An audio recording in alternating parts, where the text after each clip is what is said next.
Hai teman-teman, perkenalkan nama saya Silviana Eliska Putri dari kelas 11 OTKP 1. Di sini saya akan menjelaskan tentang pengertian pegawai negeri sipil, pegawai swasta, dan PUMN. 1. Pegawai negeri sipil.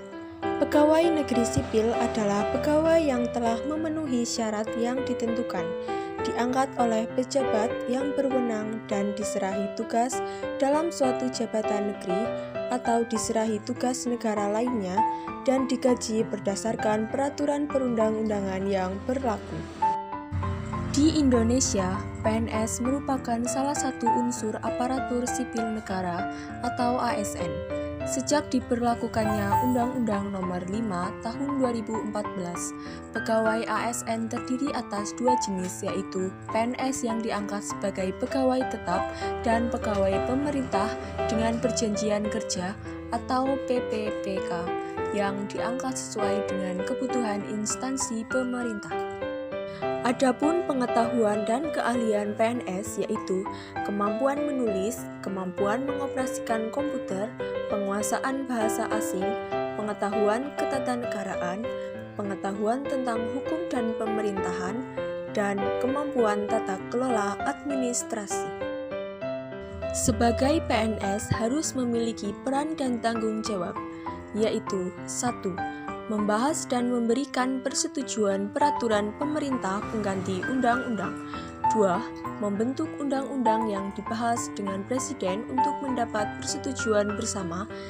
3. Memberikan pelayanan publik yang profesional dan berkualitas. 4. Menyusun rencana dan program kerja bidang kepegawaian dan melaksanakan koordinasi pelaksanaan tugas. 5. Melaksanakan pengawasan terhadap pelaksanaan undang-undang, APBN, serta kebijakan pemerintah. 2. Pegawai swasta. Pegawai swasta adalah orang yang bekerja di lembaga atau organisasi non-pemerintah berdasarkan kontrak kerja yang telah disepakati bersama. Kontrak kerja tersebut akan mengatur gaji, durasi kerja, status, tanggung jawab, dan sebagainya selama pegawai bekerja di perusahaan. Menjadi pegawai swasta memiliki kelebihan dan kekurangan. Adapun kelebihan menjadi pegawai swasta yaitu 1. Gaji lebih besar dan bernegosiasi untuk mendapatkan gaji sesuai dengan kinerja dan kemampuan seseorang. 2. Mudah mengembangkan diri karena perusahaan akan membebaskan karyawan untuk bekerja dan mengembangkan soft skill dan hard skill. 3. Lebih giat belajar agar mendapatkan tambahan penghasilan. 4. Proses naik pangkat lebih cepat. Kekurangan menjadi pegawai swasta. 1. Tidak mendapatkan dana pensiun. 2. Memiliki jam kerja yang tidak pasti. 3. Rawan terhadap PHK. Adapun contoh pekerjaan swasta antara lain yaitu pedagang kaki lima, juru masak, software development atau pengembang website, bekerja di perusahaan media, internet marketing, pedagang sayuran di pasar, pilot, buruh pabrik, penjahit, dan lain sebagainya. 3. BUMN, Badan Usaha Milik Negara, adalah perusahaan yang dimiliki baik sepenuhnya, sebagian besar maupun sebagian kecil oleh pemerintah memberi kontrol terhadapnya.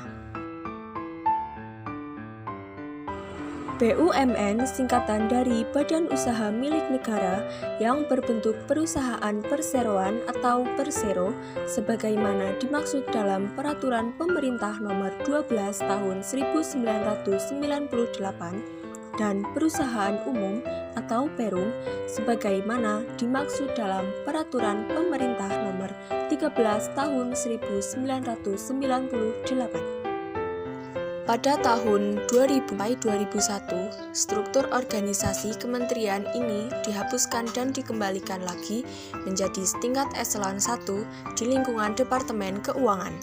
Namun, pada tahun 2001, ketika terjadi suksesi kepemimpinan, organisasi tersebut dikembalikan lagi fungsinya menjadi setingkat kementerian dengan nama Kementerian Negara Badan Usaha Milik Negara.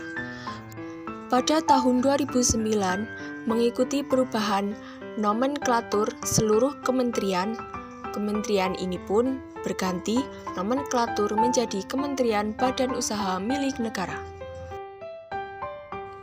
Di sini, BUMN memiliki tugas dan fungsi. Kementerian Badan Usaha Milik Negara mempunyai tugas menyelenggarakan urusan di bidang pembinaan badan usaha milik negara dan membantu Presiden dalam menyelenggarakan pemerintah negara. Dalam melaksanakan tugas, Kementerian BUMN menyelenggarakan fungsi yaitu 1. Perumusan dan penetapan kebijakan di bidang pembinaan BUMN. 2. Koordinasi dan sinkronisasi pelaksanaan kebijakan di bidang pembinaan BUMN. 3. Pengelolaan barang milik atau kekayaan negara yang menjadi tanggung jawab Kementerian BUMN. 4. Pengawasan atas pelaksanaan tugas di lingkungan Kementerian BUMN. Sekian dari saya, apabila ada kesalahan kata dan penulisan, saya mohon maaf. Terima kasih teman-teman.